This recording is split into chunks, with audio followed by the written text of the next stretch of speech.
Now, Russian reports say state energy firm Rosatom signed economic potential contracts worth $10 billion during last week's Expo. Several African countries have signed agreements with Russia's nuclear power plant industry last week. Well, South Africa was also there as the race to secure the contract for the full 9,600 megawatts of new nuclear power in SA is gathering pace. Well, let's now connect with the Director General in the Department of Energy, Tabane Zulu. He's in our Pretoria studios. Director General, good afternoon. Thanks for talking to us. Good afternoon, and thanks for inviting me. So I understand South Africa was there at the Nuclear Expo in Moscow. Who attended from South Africa, and what were you hoping to get out of it? The expo basically was attended by our Honorable Minister, Tina Jumet-Peterson, also with the technical staff, including myself, and also other stakeholders that we work with from different institutions of our government. And the purpose for our attendance was basically to take part on this very important expo where various nuclear industry experts come together and share their various experiences in the industry and get a better understanding of what nuclear is all about and moving forward, what is the future for the nuclear industry. All right, so Russia is a strong contender in our nuclear procurement program. What did you gather on that front in terms of the offering? I think the most interesting component for us was to get a sense of how other countries, because there are about 55 countries in the world who came together, is more of a networking session, to get a better insight of how nuclear industry in the world is managed, but particularly also in Russia, in Moscow, because this is where most of the nuclear industries are quite very much advanced in terms of technology. And this also gave us a better opportunity to get a better insight on how the nuclear industry as a whole in the whole world is basically managed, and also get to know what other countries, including our African counterparts, are also planning to be involved with this particular industry. And we were referred to as the newcomer countries in particular.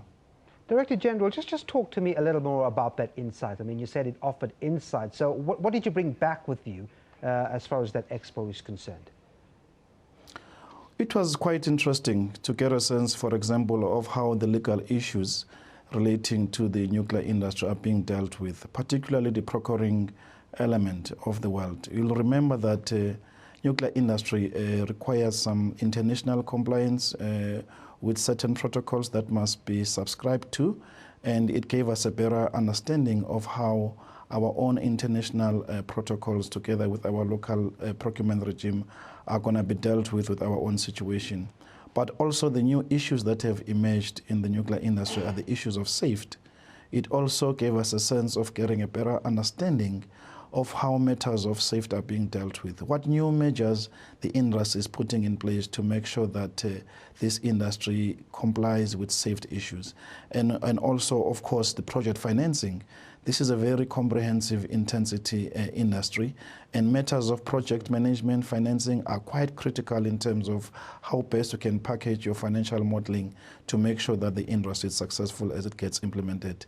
These are some of the issues from an inside point of view that our team was able to engage with other counterparts in the world. Well, let me pick it up on your last point there, financing. I mean, you said earlier last month that you are in discussions on issues of nuclear affordability with the Treasury. Can you give us a sense of where we are with those discussions in terms of numbers at least?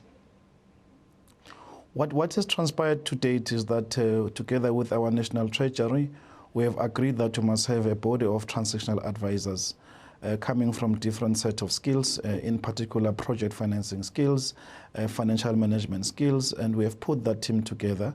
As a matter of fact, as of last week, Thursday and Friday, there was a meeting that took place between the senior management of the Department of Energy, together with all other related stakeholders, to discuss the procurement strategy that DOE has put together for consideration. Our transactional advisors who are now on board have taken note of where we are, and they've taken all the information that we have put together. We are awaiting their recommendations and comments on the procurement strategy, and from there, together with Treasury, we'll be better positioned to go for request for proposal as directed by the Cabinet on the 12th of December 2015. So is it too early at this stage, Director General, to sort of expand or elaborate on the affordability issue?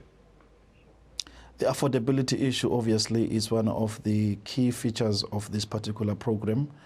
As you'll know that we're in economic times, and our president on the State of the Nation address clearly indicated that this project will have to be done at a scale and a pace that is affordable. So that is a key feature of our strategy. And once we have gone out for request for proposal, we'll be able to test the markets and be rest assured as to how affordability of this project will be dealt with by all related parties, in particular the Department of Energy and the National Treasury. Director General, before I let you go, I mean, there's been speculation that government might award smaller contracts to more than one operator rather than a single large contract. Could that happen? That will definitely be tested by the markets. As you know, that this is a very huge project, and one is expecting that there will be different role players. As you know that for the Kupe current plan that we have, it was done by consortium. So once we receive different proposals from different interested parties, we'll be better positioned to make a firm commitment on how the entire implementation strategy will be. Director General, thanks very much indeed from the Department of Energy for talking to us.